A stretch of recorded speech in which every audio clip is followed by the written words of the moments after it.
And I didn't see anyone focusing on career change. There's so much stuff about how to land a job, but when you're switching industries, it's really different.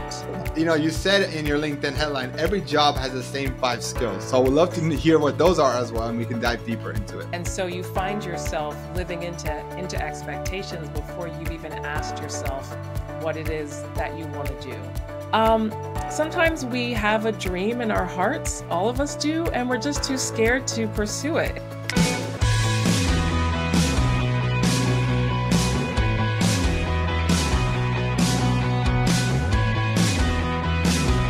All right, welcome to this episode of the How to Get a Job podcast. I'm excited for today's episode, the topic, and more importantly, the guest, because today we're going to talk about transferable skills when it comes to landing a job, maybe pivoting job, changing industries, changing careers, all of that. And to talk about this important topic, I have an amazing guest. I have Theola DeBose. She is a former journalist, a career change coach, right?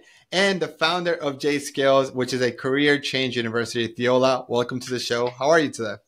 Thank you, Daniel. I'm very well. I'm excited to dig into this topic.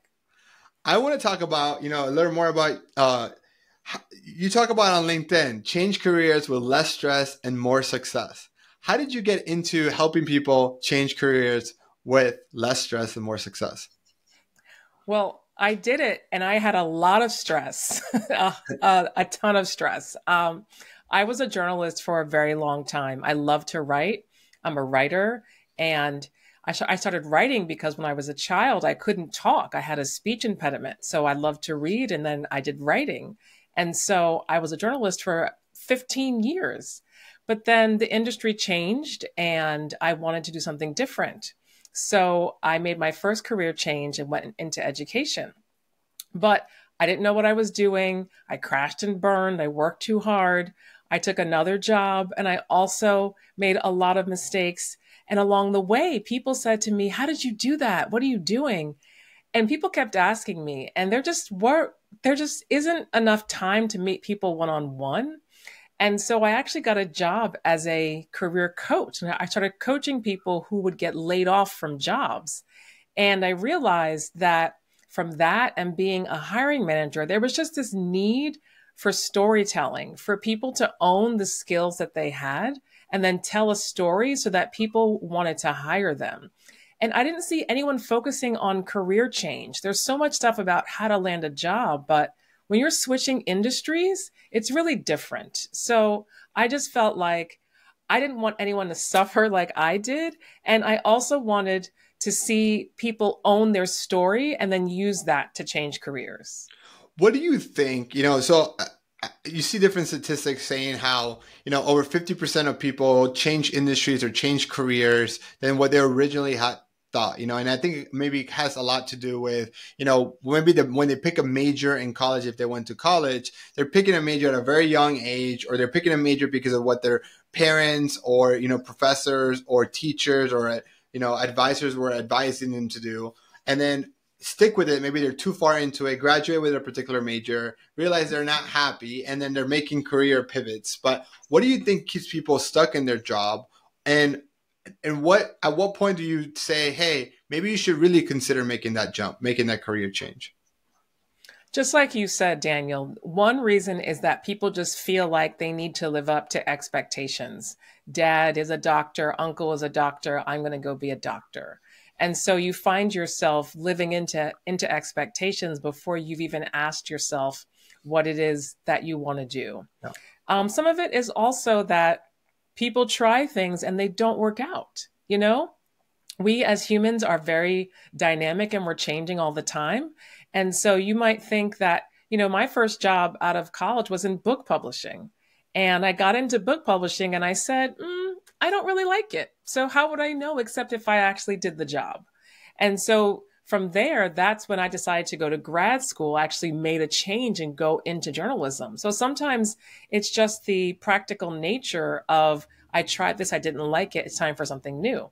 And I think the third reason is that sometimes we have a dream in our hearts, all of us do, and we're just too scared to pursue it. It sounds silly. Oh, I want to be a librarian, but I hear that they don't make any money or no one reads books anymore. Or I think I really want to go into acting and like Hollywood, but I hear it's really hard.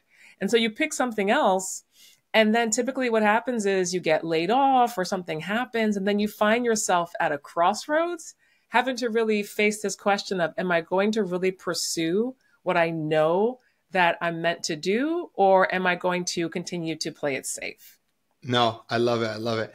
Um, I want to talk about what are transferable skills. Like, do because I want to dive into deeper this because sometimes I feel like people are like, I'm 5 years into my career, and if I go and pivot, I have to start all over. And they don't give themselves enough credit for what the work they've already done, which comes down to the transferable skills part of it. Can you tell us a little bit more about transferable skills? What are transferable skills? And you said in your LinkedIn headline, every job has the same 5 skills. So I would love to hear what those are as well, and we can dive deeper into it. Okay, I love talking about this, so bear with me. I might just go on like a nerd, okay? So, first of all, transferable skills are the skills that you take from one job experience or industry and use them in another job experience or industry.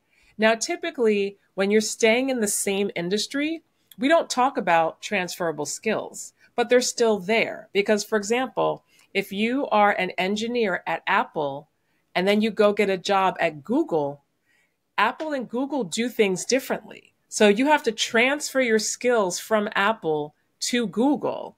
Now, typically the jobs are similar and so on and so forth, but still there is a process you have to do to then transfer your skills. Now, when you change industries, you do that same process like you would do if you went from Apple to Google.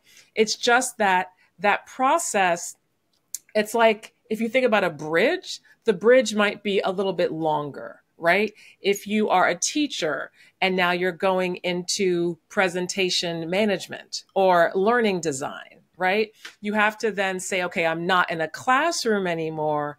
I'm now working with adults. How do I make that transfer? Or I was a journalist writing stories about people that were published. Now I am a chief of staff managing a team. And so how do I take those skills and then transfer them? A lot of people count themselves out because they'll say, well, I've never managed a team. I'm just a writer, so I can't apply for that job. Oh, well, right? Yeah. But this is where the 5 same job skills comes in. And that's why I call my company J Skills, because literally it's job skills. Because, you know, the same skills that you use to lead drive-through at McDonald's are the same skills that you use to lead a communications team. And I know because I've done both of those jobs. And so really every job is the same, and every job has these 5 core skills, no matter your title, position, anything. So should I go into Yes, those? I was gonna say, please. You can't like not tell us now. Okay.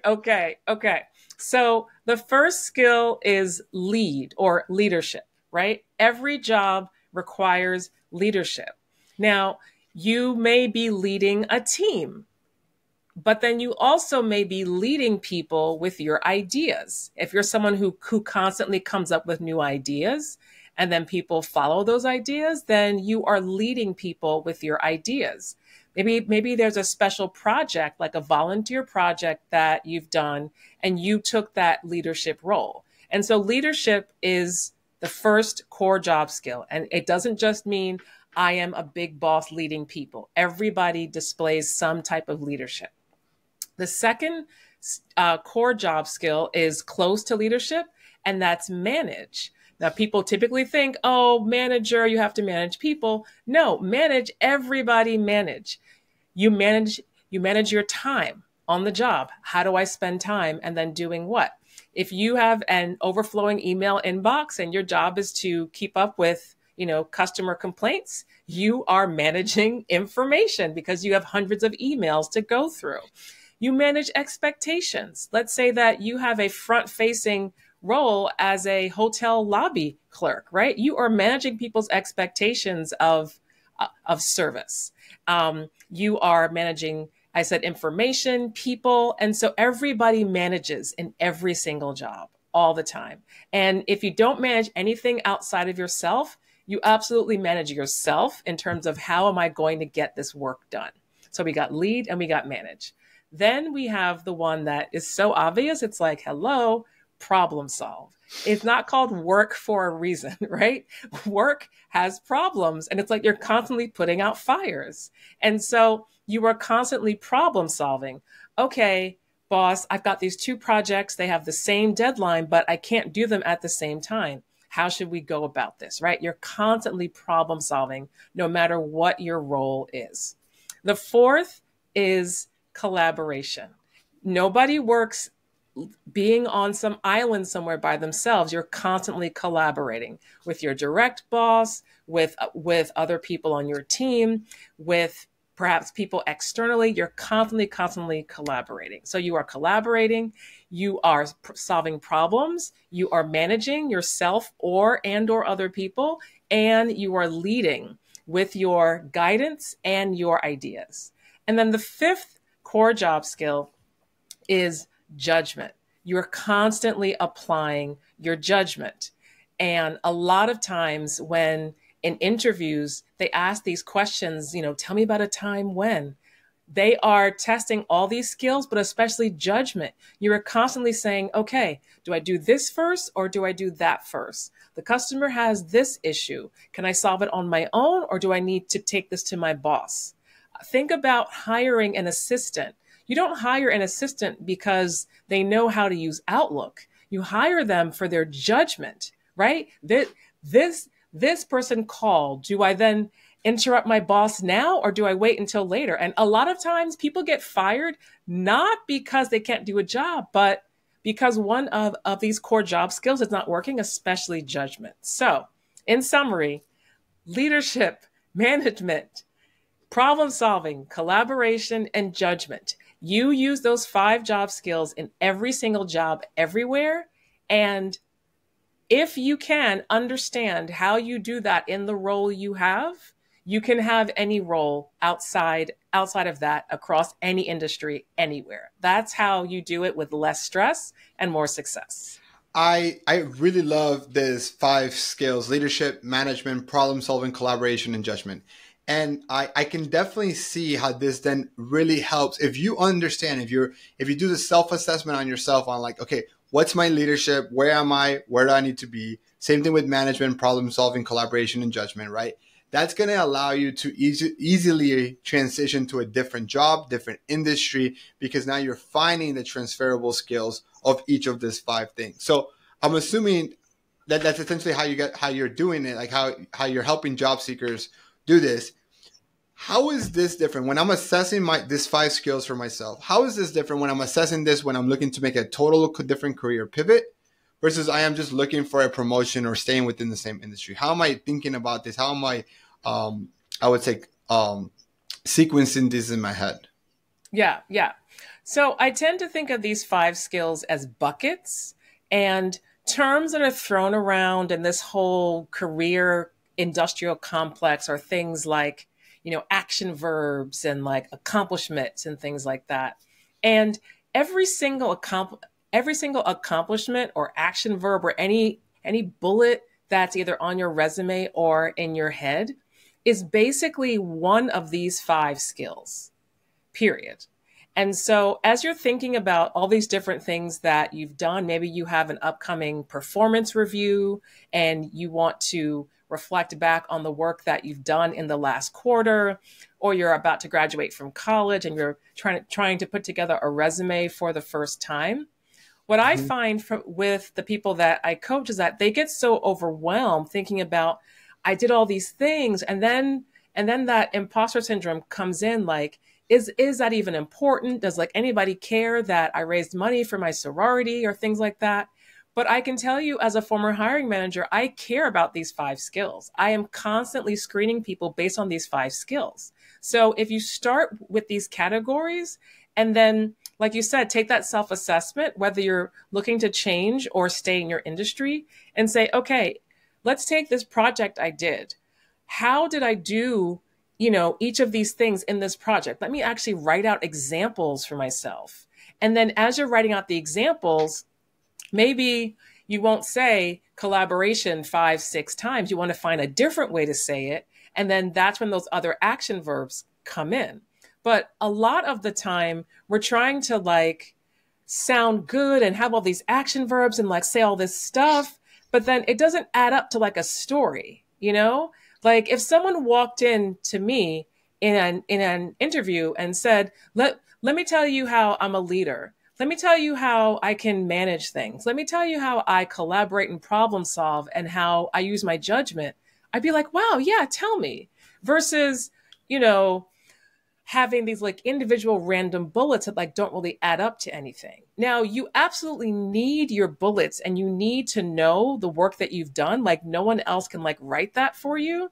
But a lot of times it's like having all of these ingredients, but then, like a cake is like made up of flour, sugar, eggs, and butter.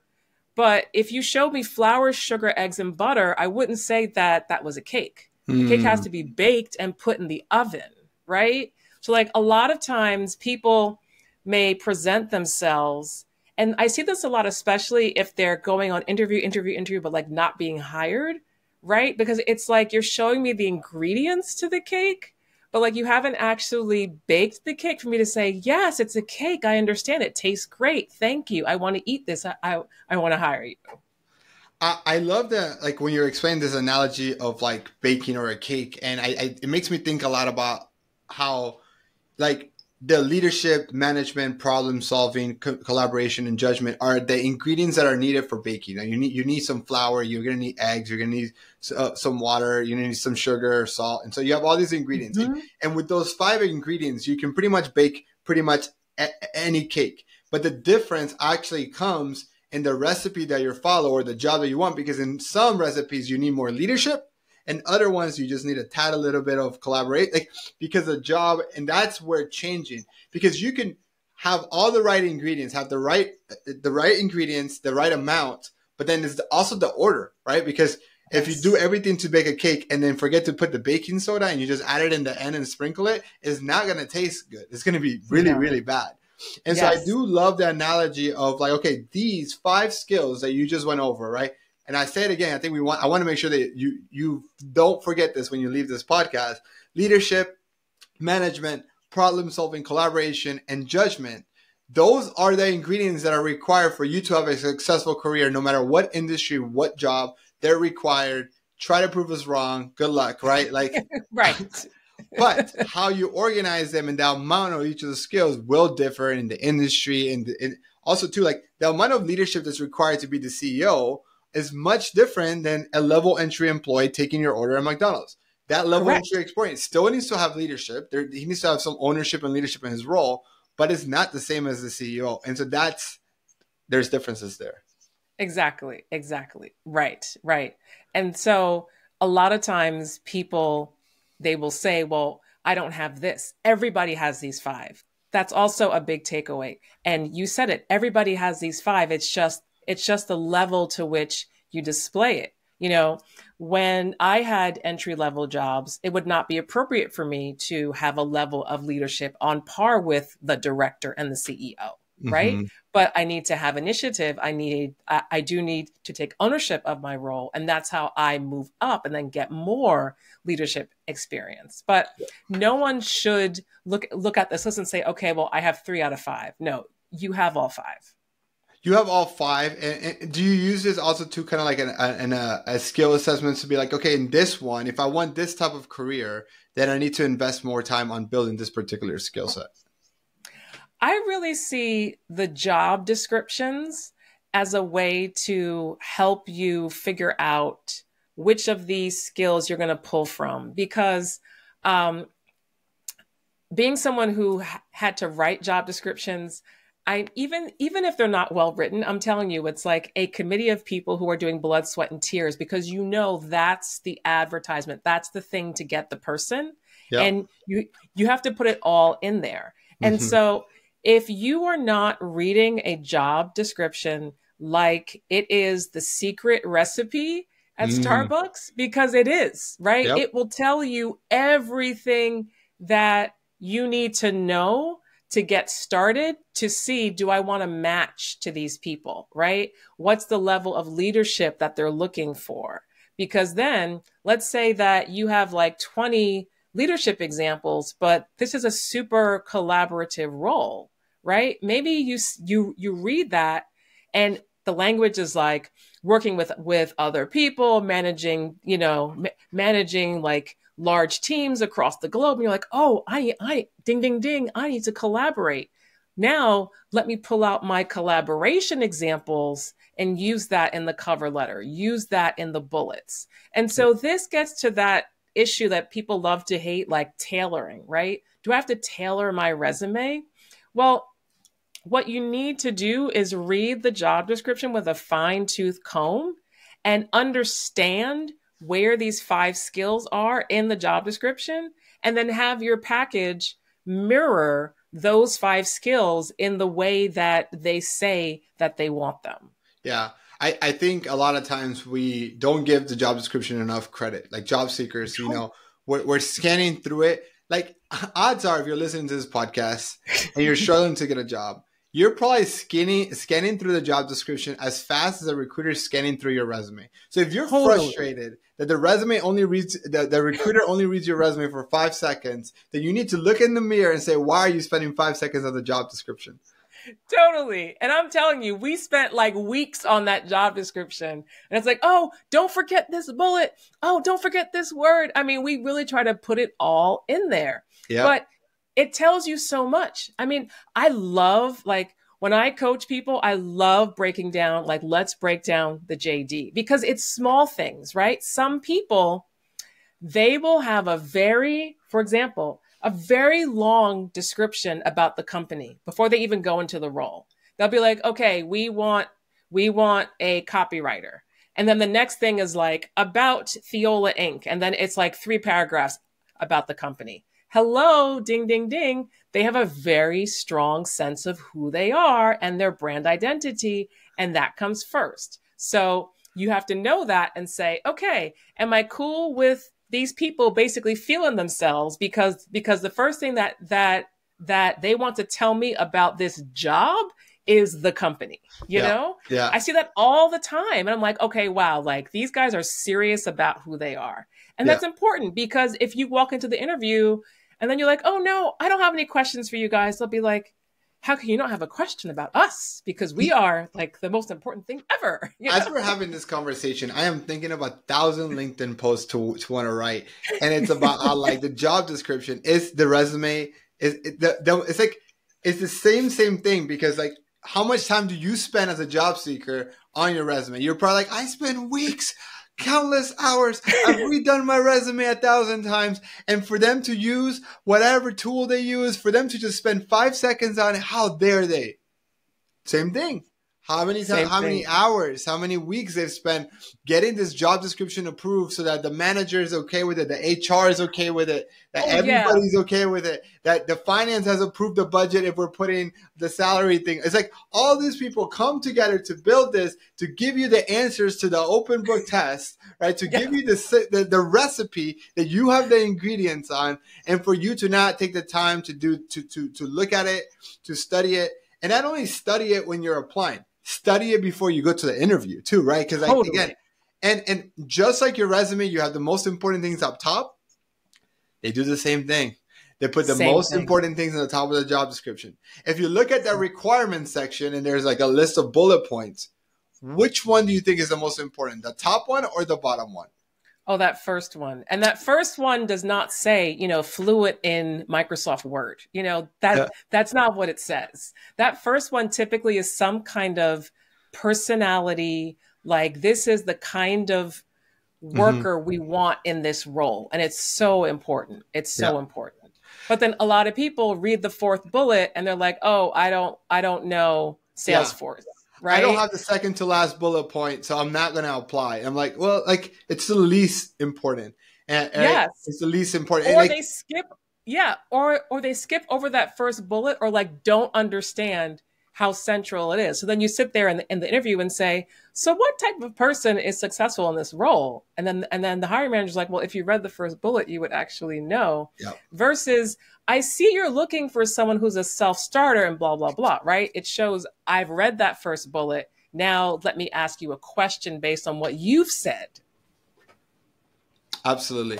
Look, Theola, I'm like taking notes here, but this has been an amazing conversation. I can't believe we were already close to 30 minutes. I can't believe it. Talking so fast. So before we wrap it up, like if anybody who's a job seeker, I would love to hear a little bit more about your business. What is J Skills? Who do you work with? How do you support them? I know you are a journalist and the who, what, when. Tell me all about your story, about what you do, who you support, how you support them, and how they can get a hold of you.